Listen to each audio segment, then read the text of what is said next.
எங்க உங்க பெரிய பையன்? கூப்பிடுங்க. தம்பி, நான் சொல்றத கொஞ்சம் கேளுப்பா. உங்க பெரிய பையனை கூப்பிடுங்கன்னு சொன்னேன். போய் கூப்பிடுங்க. பிரபு,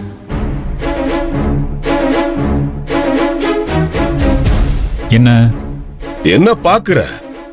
ஆபீஸ்ல வந்து பேசுறது அசிங்கமா இருக்குன்னு சொன்னல, அதான் வீட்டுக்கே வந்திருக்கேன்.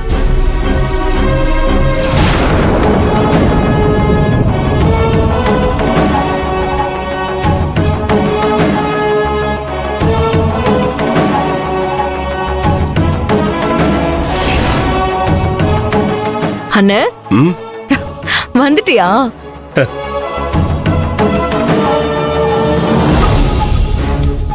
ஏன நீ ஆதிரியோட ஹஸ்பண்ட் ஆபீஸ்க்கு போய் மிரட்டினியா?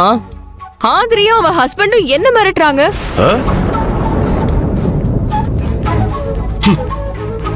நேத்து நைட்டு உன்னை இவங்க வீட்டை விட்டு விரட்டினப்பவே எனக்கு போன் பண்ணி சொல்லிருந்தேன்னா அப்பவே அவங்க எல்லாரையும் வெட்டி கூறு போட்டிருப்பேன். நீதான் பாப்பா சொல்லாம விட்டுட்ட. அதனாலதான் இன்னைக்கு இவன் ஆபீஸ்க்கே போய் என்ன எதுன்னு விசாரிச்சுட்டு வந்தேன் நானு. என்ன சார், நான் சொல்றது கரெக்ட் தானே? கார்த்தி மட்டும் சத்யா கழுத்துல தாலிய கட்டாம வேற ஏதாவது ஒரு பிரச்சனையில நீங்க இவரை பார்க்க ஆபீஸ்க்கு போய் இவரை அவமானப்படுத்திருக்கணும். அப்ப இந்த ஆதரை யாருன்னு உங்களுக்கு தெரிஞ்சிருக்கும். என்ன மிரட்டுறியா? மிரட்டலாம் இல்ல, உண்மைதான் சொல்றேன். என்கிட்ட அடி வாங்கினவங்க லிஸ்ட் ரொம்ப பெருசு.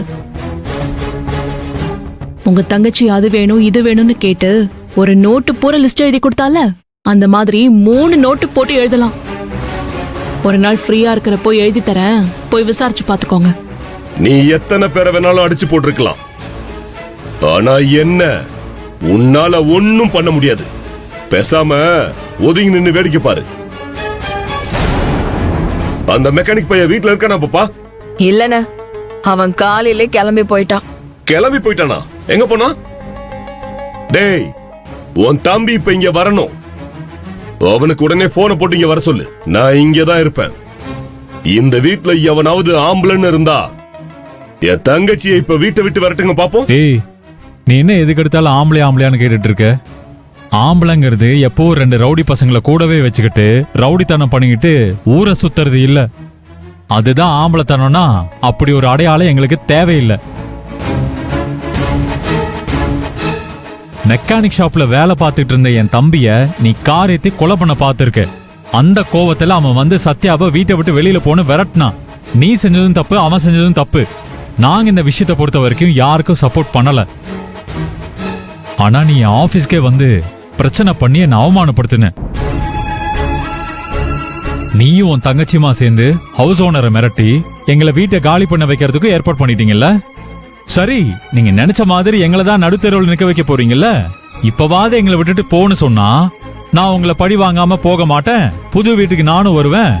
அந்த வீடு எனக்கு ஏத்த மாதிரி வசதியா இருக்கணும்னு சொல்லி தற்கொலை பண்ணிக்கிற மாதிரி ஒரு வீடியோவை எடுத்து இது என்னோட மரண வாக்கு மூலம், இதை நான் போலீஸ்க்கு அனுப்பிட்டு மொத்த குடும்பத்தையும் தூக்கி உள்ள வைக்கிற மாதிரி பண்ணிடுவேன்னு மிரட்டினா என்ன அர்த்தம்?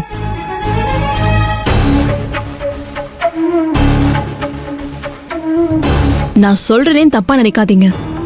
நார்மலா இருக்கிற யாருமே இப்படி பிஹேவ் பண்ண மாட்டாங்க. ஆனா உங்க தங்கச்சி இப்படி எல்லாம் நடந்துக்கிறானா அவளுக்கு மனநிலை ஏதோ சரியில்லை. ஏதோ பிரஷர்ல அவ கொஞ்சம் கொஞ்சமா சைக்கோவா மாறிட்டு இருக்கா. யாரு நீ சைக்கோன்னு சொல்ற? உன்னதாண்டி சொல்றேன். ஏன்னா நீதான் சைக்கோ மாதிரி எப்ப பார்த்தாலும் பழி வாங்குவேன் கொல்லுவேன்னே சொல்லிட்டு இருக்க. ஆமா, நான் சைக்கோதான், சைக்கோதான். ஆனா என்ன சைக்கோவா மாத்துனது அந்த அயோக்கிய ராஸ்கலும் நீயும் தான். உங்களையும் உங்க குடும்பத்தையும் நான் சும்மா விட மாட்டேன். இந்த சைக்கோ என்ன பண்றேன்னு எல்லாருமா பொறுத்திருந்து பாருங்க.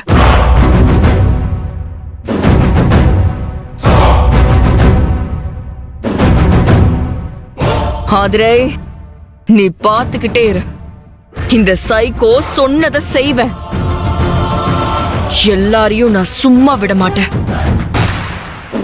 பாப்பா, இவ சொல்றதையெல்லாம் நீ பெருசா எடுத்துக்கிட்டு கோவப்படாத. வா, நம்ம 2 பேரும் வெளியில போயிட்டு வரலாம். உனக்கு இந்த ஸ்ட்ரெஸ் பிரஷர் எல்லாம் கொஞ்சம் குறையட்டும். வா, போயிட்டு வரலாம். என்ன சொல்ற? வரேன்.